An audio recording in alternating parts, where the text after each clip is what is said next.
So God sent me a friend suggestion. Ooh, there's a lot in that title that needs explaining, right?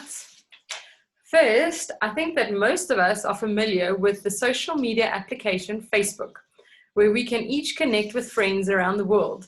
People who find us on Facebook can send us friend requests, and we have the option to confirm or delete the request. Or we can find others on Facebook and send them friend requests, which they can confirm or delete.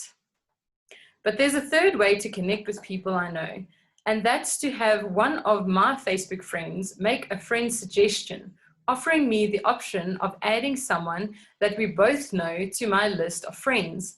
It's this third option of friend finding that resonates with my Bible study.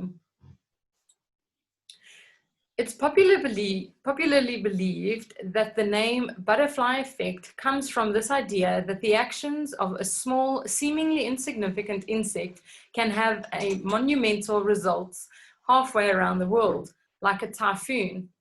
And the chaos theory, which has resulted from the work of Edward Lorenz, a meteorologist and mathematician in the 1950s, has come to refer to the change in outcomes due to a relatively minor initial event.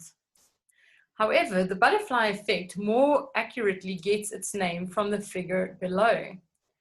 Within a closed system, when all initial events are known, this graph charts the possible results when one initial event is changed, and it looks like a butterfly.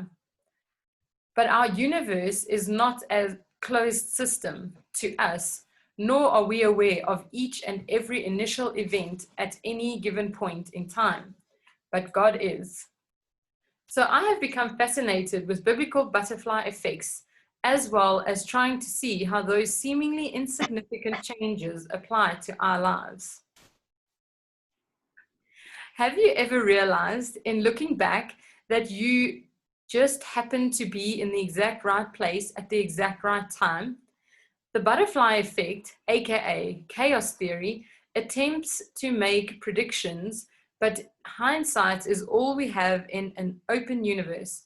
I can't know in advance that I'm needed in that certain place at that certain time.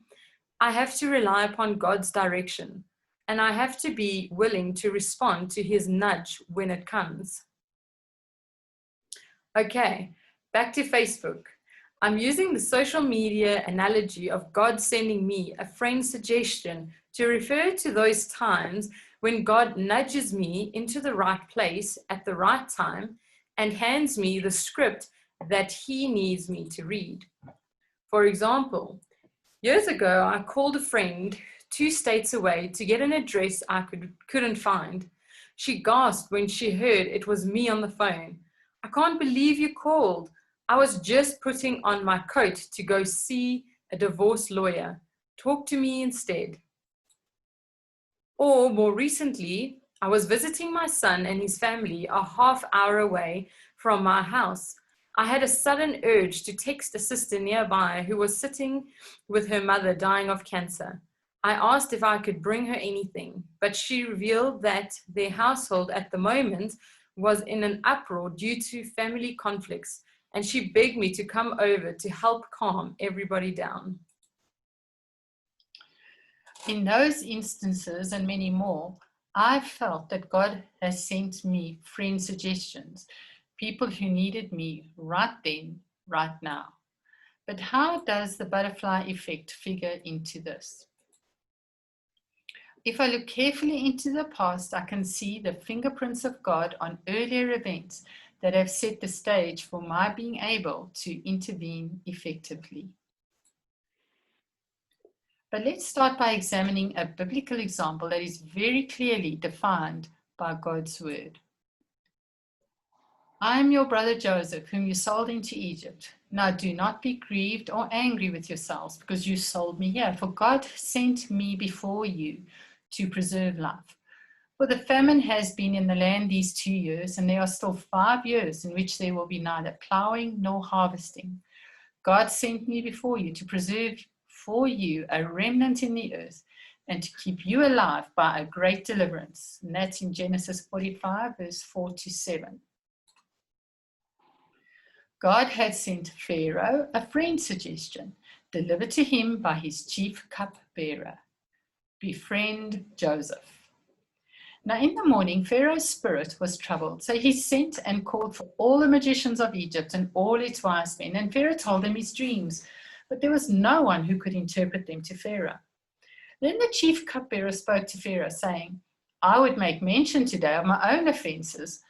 Pharaoh was furious with his servants, and he put me in confinement in the house of the captain of the bodyguard, both me and the chief baker. We had a dream on the same night, he and I. Each of us dreamed according to the interpretation of his own dream.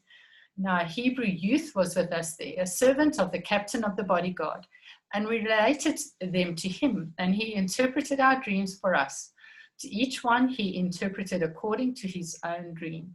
And just as he interpreted for us, so it happened. He restored me in my office, but he hanged him. Genesis 41, verse 8 to 13. We know the background on this one, but let's look at it, how it all fits together. Jacob shows favoritism by giving Joseph a special coat.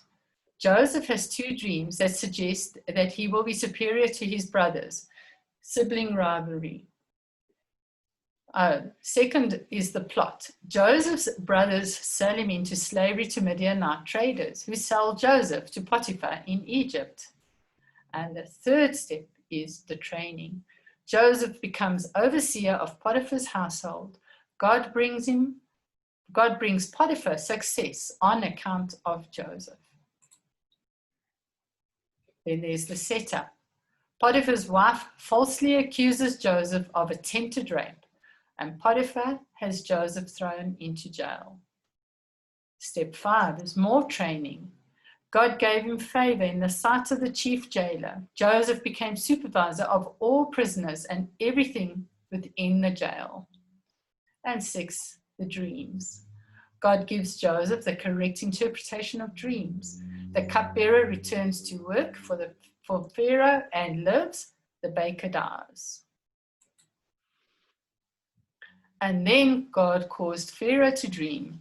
We have 7 skinny cows that ate 7 fat cows. And then we have 7 thin ears of grain that swallowed up 7 plump ears. This is the point at which God sent Pharaoh a friend suggestion via his cupbearer, befriend Joseph. As Joseph explained to his brothers, God sent me before you to preserve life. God sent me before you to preserve for you a remnant in the earth and to keep you alive by a great deliverance. God provided Joseph with training in supply management and in supervising people working under him. God also put Joseph in Egypt for years, giving him the time and opportunity to learn their language and culture in preparation for being the second in command in the entire country. God provided a scenario that gave Joseph the credentials and contacts he needed to come to Pharaoh's attention. So what have we learned thus far? Firstly, sometimes God trains us for future jobs in his service immediately after we've had devastating setbacks. Second, sometimes God sends us unlikely friend suggestions that are delivered in unlikely circumstances. We shouldn't judge those whom God puts into our paths. Third, sometimes the most unlikely people become God's angels, i.e. messengers, who deliver his friend suggestions. Again, don't judge. Fourth, sometimes God sets his butterfly effect into motion years before the results are evident. Trust the process. Fifth, whether we see it or not at the time, we know that God causes all things to work together for good to those who love God and those who are called according to his purpose. Romans 8:28. Sixth, most importantly, God is always in charge. Are you ready for another biblical example of a friend suggestion from God? Disclaimer, the details on this one are intense. There's no quiz afterwards, but I do want you to appreciate the intricacies of God's butterfly effect. Daniel 9 provides us with a prophecy about the coming of Messiah the Prince. From the decree to rebuild Jerusalem until the Anointed One, there will be 7 sevens and 62 sevens. It will be rebuilt with streets and a trench, but in times of trouble. After the 62 sevens, the Anointed One will be put to death and will have nothing. In the middle of the last 7, he will put an end to sacrifice and offering. We'll take the math step by step. The Hebrew word for sevens is generally understood to mean 7 years. From the decree to rebuild Jerusalem until the Anointed One, there will be 7 sevens and 62 sevens. 7 sets of 7 years equals 49 years. 62 sets of 7 years equals 434 years. 49 years plus 434 years equals 483 years. But from what point do we start counting? 4 decrees were issued regarding construction in Jerusalem following the Israelite exile in Babylon. So 538 BC, Cyrus the Great, permission to rebuild the altar and its foundation.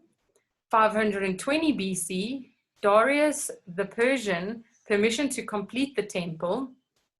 458 BC, Artaxerxes I, permission to rebuild the city walls. And 444 BC, Artaxerxes I, letter sent via Nehemiah encouraging completion of the walls. Let's look at the relevant Bible passages. Revisiting Daniel 9, verse 25. So you are to know and discern that from the issuing of a decree to restore and rebuild Jerusalem until Messiah the Prince, there will be 7 weeks and 62 weeks. It will be built again with plaza and moat, even in times of distress. In Ezra 7, verse 11 to 12, and 9, verses 6 and 9, now this is the copy of the decree which King Artaxerxes gave to Ezra, the priest, the scribe, learned in the words of the commandments of the Lord and his statutes to Israel. Artaxerxes, King of Kings, to Ezra the priest, the scribe of the law of the God of heaven, perfect peace. And now I have issued a decree that any of the people of Israel and their priests and the Levites in my kingdom who are willing to go to Jerusalem may go with you. I, Ezra, fell on my knees and stretched out my hands to the Lord my God. And I said, O my God, I am ashamed and embarrassed to lift up my face to you, my God, for our iniquities have risen above our heads, and our guilt has grown even to the heavens.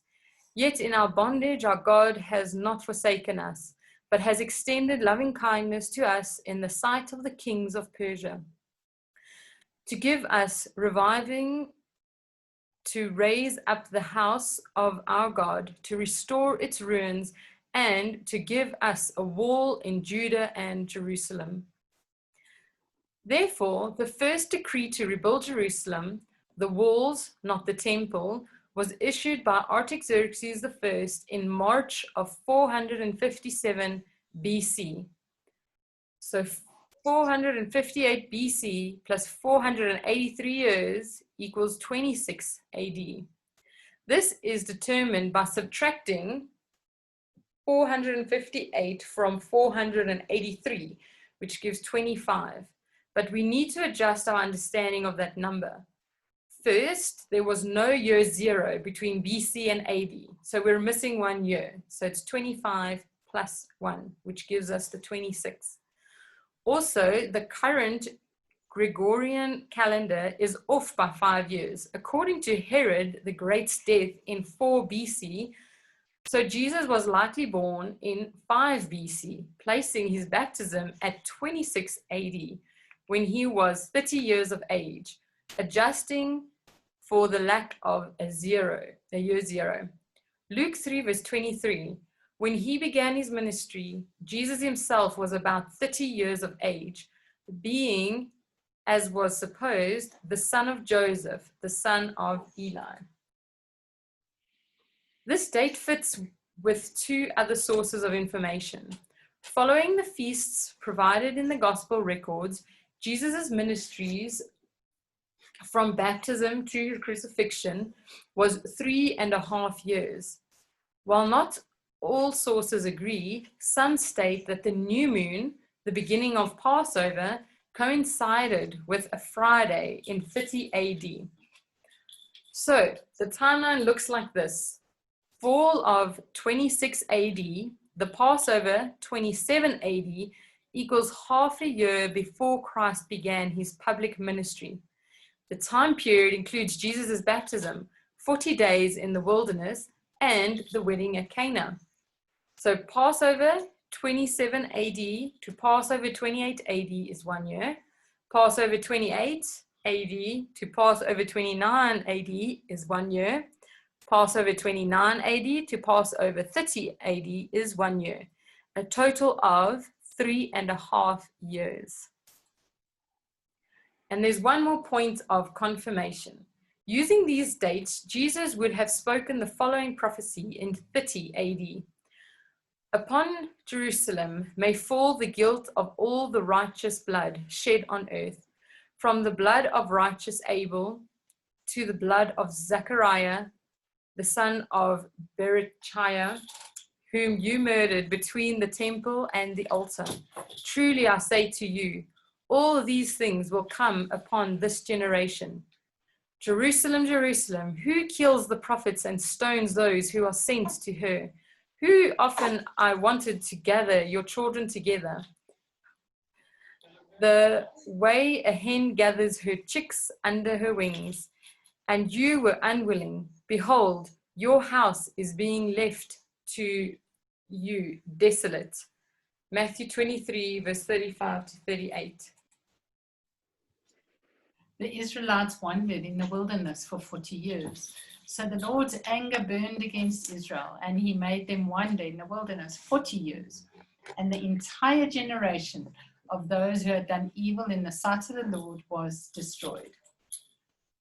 1 generation equals 40 years. 30 AD plus 40 years is 70 AD, the year that Jerusalem fell to the Romans. I know the numbers are confusing, but please stick with me.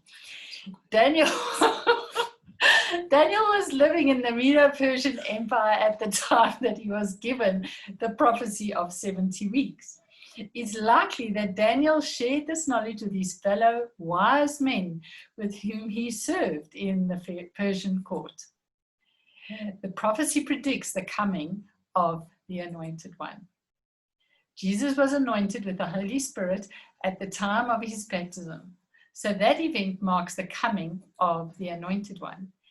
Daniel would have had the opportunity to teach his fellow wise men about the Mosaic law, which commanded that every Levite male appear for duty on his 30th birthday, Numbers chapter 4, as Jesus would have been doing at his baptism. Even though Christ wasn't a Levite by birth, he was to serve as high priest.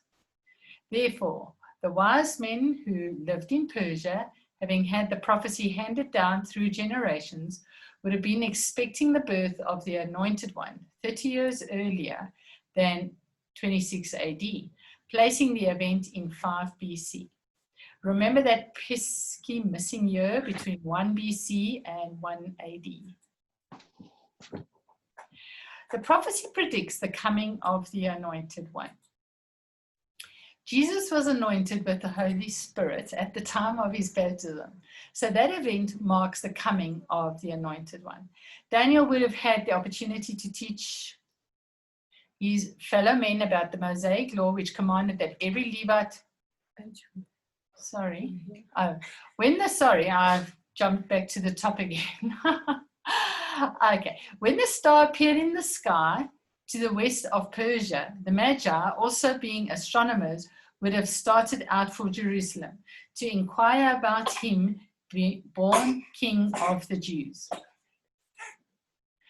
That reasoning demonstrates God's butterfly effect.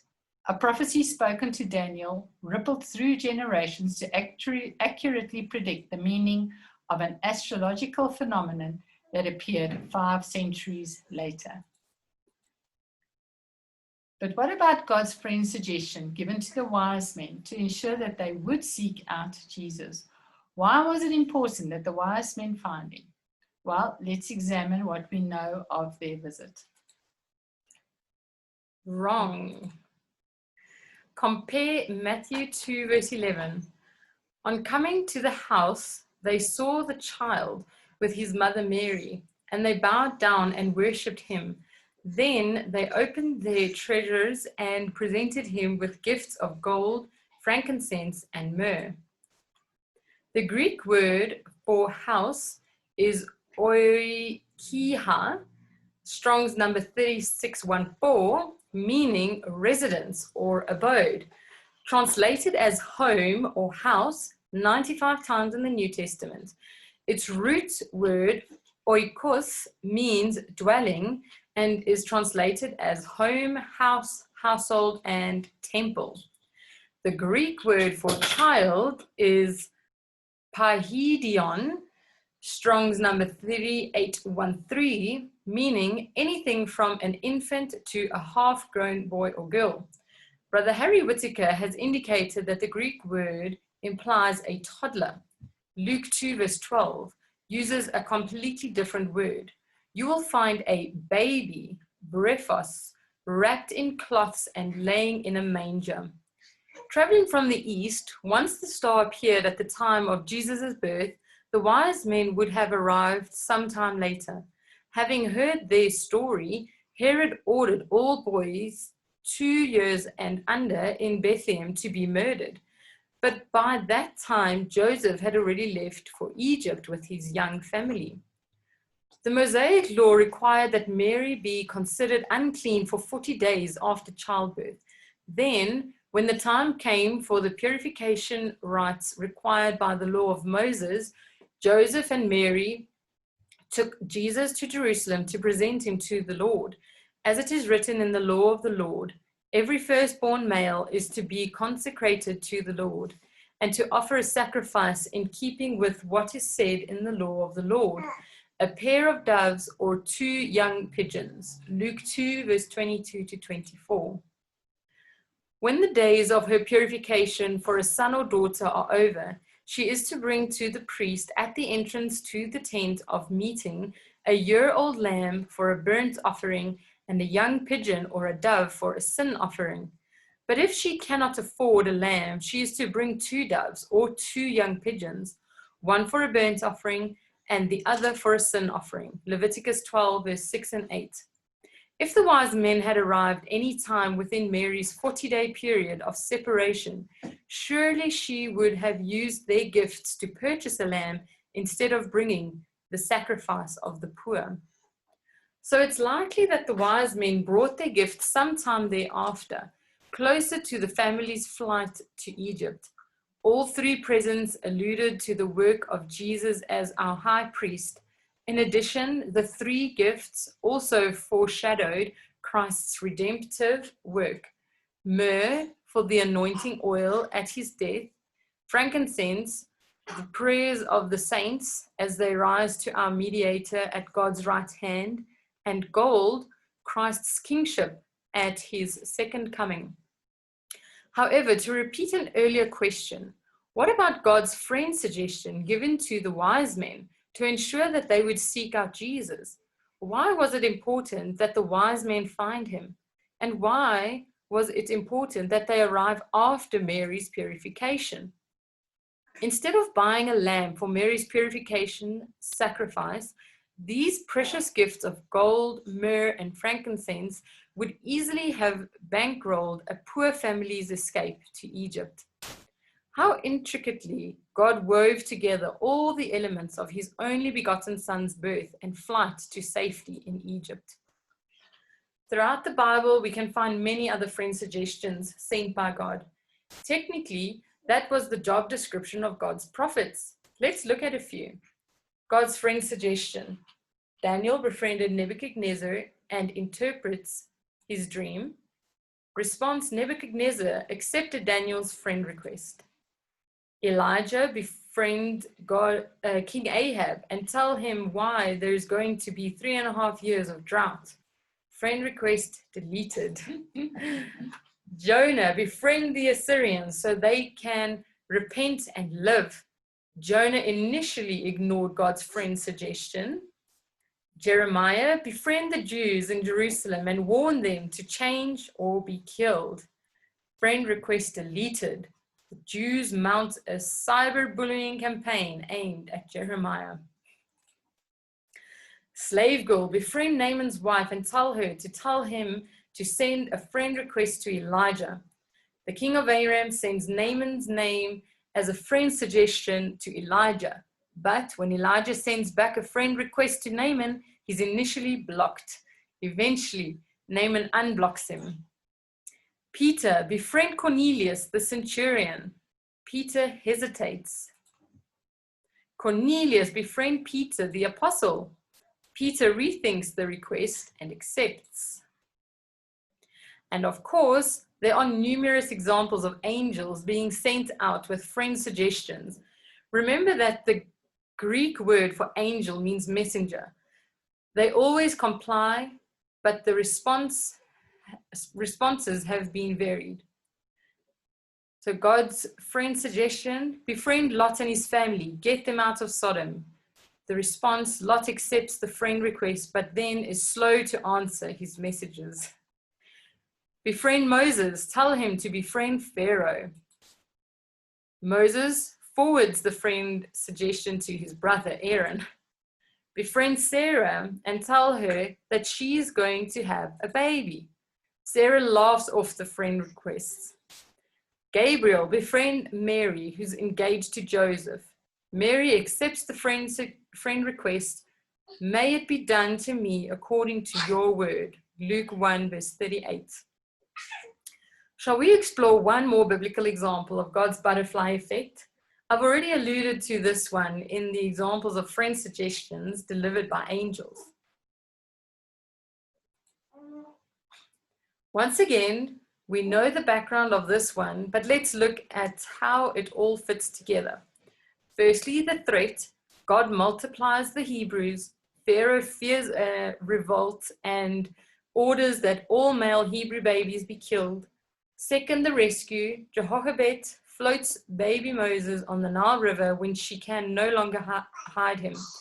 Pharaoh's daughter takes the baby as her own child. 3, the training: until weaned, Moses learns the Hebrew customs and language. In Pharaoh's palace, Moses is educated to read and write and lead. 4th is the flight. Moses kills an Egyptian who is beating a Hebrew slave.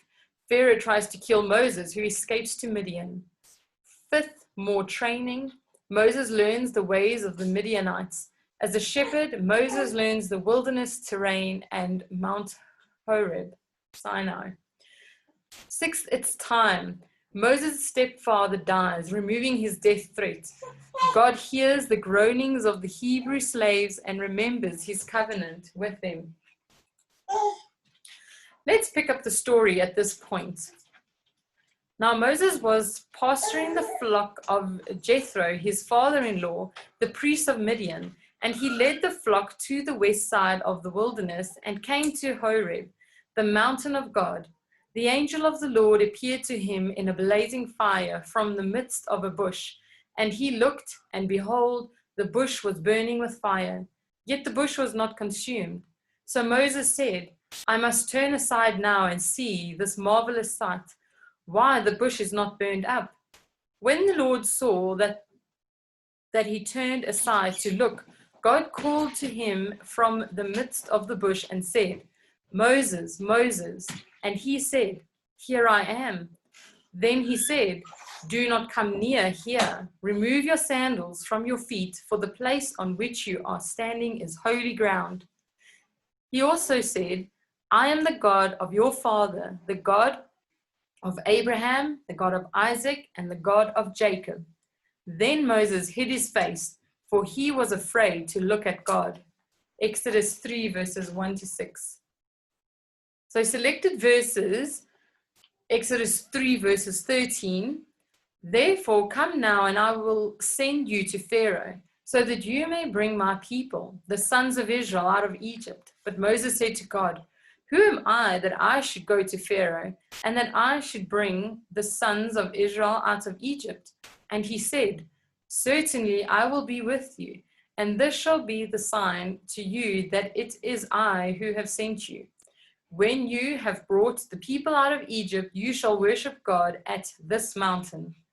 Then Moses said to God, behold, I am going to the sons of Israel, and I will say to them, the God of your fathers has sent me to you. Now they may say to me, what is his name? What shall I say to them? God said to Moses, I am who I am. This is my name forever, and this is my memorial name to all generations. Go and gather the elders of Israel together and say to them, the Lord, the God of your fathers, the God of Abraham, Isaac, and Jacob, has appeared to me, saying, I am indeed concerned about you and what has been done to you in Egypt. So I said, I will bring you up out of the affliction of Egypt to a land flowing with milk and honey. They will pay heed to what you say. Exodus 4, verse 1 to 9. Then Moses said, what if they will not believe me or listen to what I say? For they may say, the Lord has not appeared to you. The Lord said to him, what is that in your hand? And he said, a staff. Then he said, throw it on the ground. So he threw it on the ground, and it became a serpent. And Moses fled from it. But the Lord said to Moses, stretch out your hand and grasp it by its tail. So he stretched out his hand and caught it, and it became a staff in his hand, that they may believe that the Lord, the God of their fathers, the God of Abraham, Isaac, and the God of Jacob, has appeared to you. The Lord furthermore said to him, now put your hand into your bosom. So he put his hand into his bosom. And when he took it out, for behold, his hand was leprous like snow. Then he said, put your hand into your bosom again. So he put his hand into his bosom again. And when he took it out of his bosom, and behold, it was restored like the rest of his flesh. If they will not believe you or heed the witness of the first sign, they may believe the witness of the last sign. But if they will not believe even these two signs or heed what you say, then you shall take some water from the Nile, pour it out on the dry ground, and the ground which you take from the Nile will become blood on the dry ground.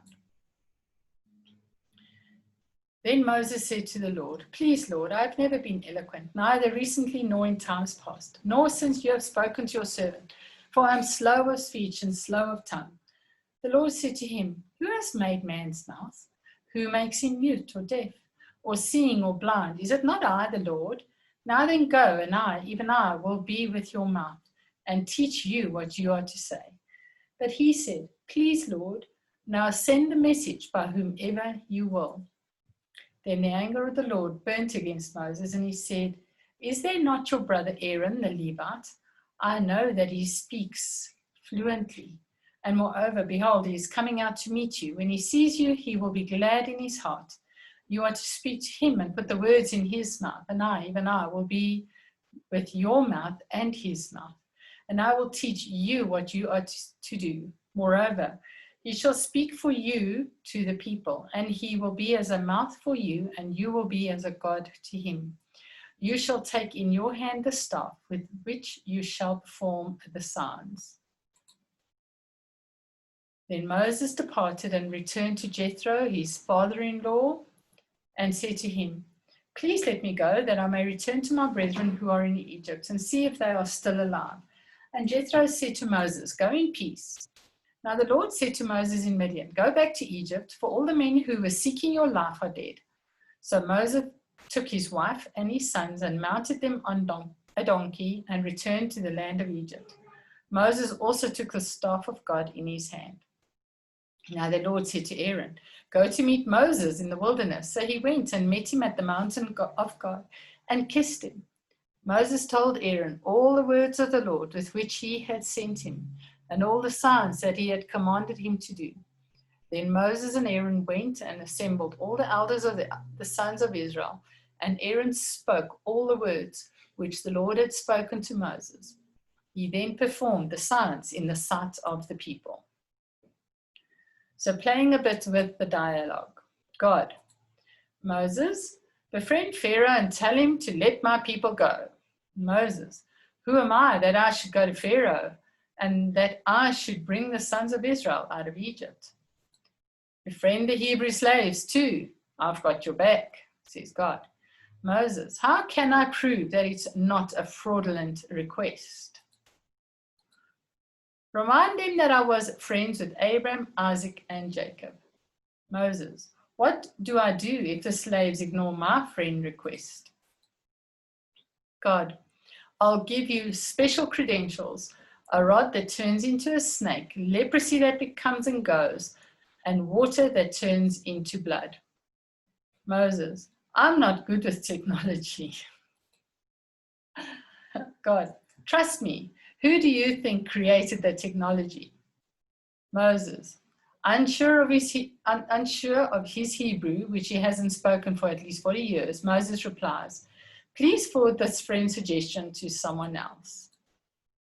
God, okay, that's enough pushback, Moses. Your brother Aaron is fluent in Hebrew. I've already messaged him to meet you here. Moses finally accepts the friend suggestions, returns to Midian to collect his family and say his goodbyes, then goes back to Mount Horeb to meet with Aaron. Together the brothers send friend requests to the Hebrews who accept. So the people believed, and when they heard that the Lord was concerned about the sons of Israel and that he had seen their affliction, then they bowed low and worshipped. That's Exodus 4, verse 31. So let's pull this together. Moses' first 80 years prepared him for his final 40. Experience. Exposure to Hebrew culture and language during the developmental window when children learn languages best. So the benefit was acceptance by Hebrew slaves as their leader.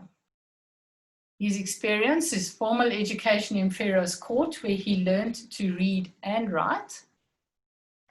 The benefit, the skills needed to write the first 5 books of the Bible. Moses' experience, training to be a leader in Egypt, and the benefit was skills needed to lead a new nation. Experience was learning the terrain in the wilderness. Benefit, having a map in his head of the area to be traversed. Experience was training as a shepherd. The benefit, understanding how to be the good shepherd of his people. Experience, familiarity with Midianites' culture and language.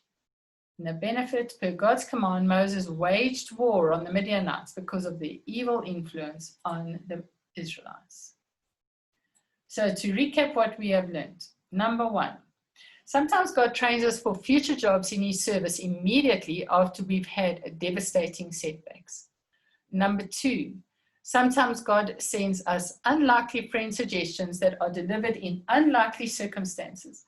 We shouldn't judge those whom God puts into our paths. Number 3, sometimes the most unlikely people become God's angels, that is, messengers, who deliver his friend suggestions. Again, don't judge. Number 4, sometimes God sets his butterfly effect into motion years before the results are evident. Trust the process.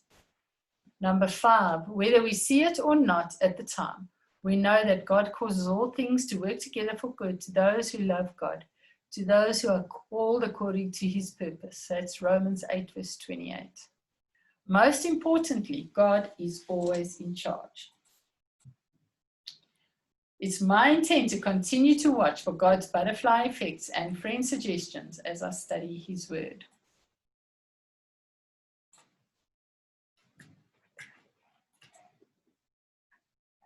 But for now, I'd like to end with your thoughts about your experiences.